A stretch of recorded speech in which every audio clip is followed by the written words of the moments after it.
Hey guys, today I'm reviewing a book that does a fairly good job at depicting the explosive start of the Trump presidency.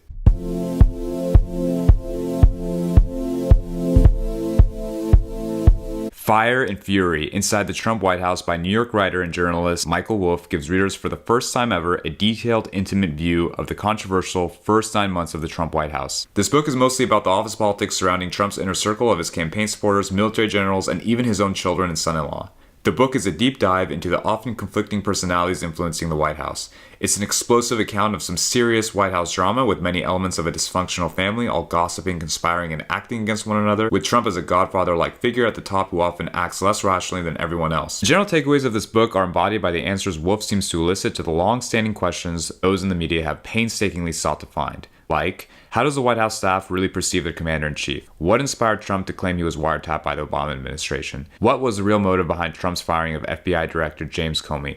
Why couldn't Chief Strategist Steve Bannon and Trump's son-in-law Jared Kushner get along? Who is really depicting the Trump administration's strategy in the wake of Bannon's firing?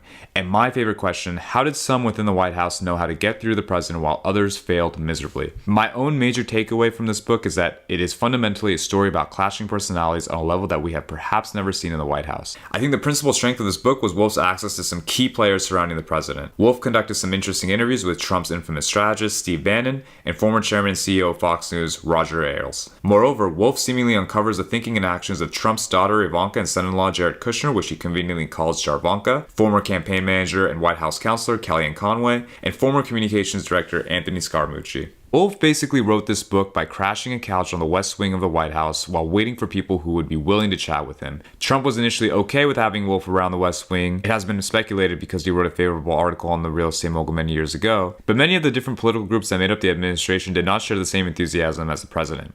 Although they did not initially grant him an interview at first, they also did not tell him to go away, so Wolff basically stuck to his guns and hung out on that couch until he would get more interviews.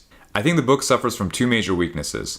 The first is that the writing style is full of run-on sentences and passive voice that at many points of the book makes it harder for the reader to make clear what he is saying. This is probably because Wolff rushed the writing of this book in order to publish his work in a timely manner. Second, there is not a focus on the details of the various situations as they were, but rather the accounts that he was able to collect. At times he does directly quote people, but often few times, and it is without much context, which is always important when quoting someone. Ultimately, I would highly recommend this book as a good read for anyone who wants to be informed about the inner workings of the most enigmatic presidency in recent memory.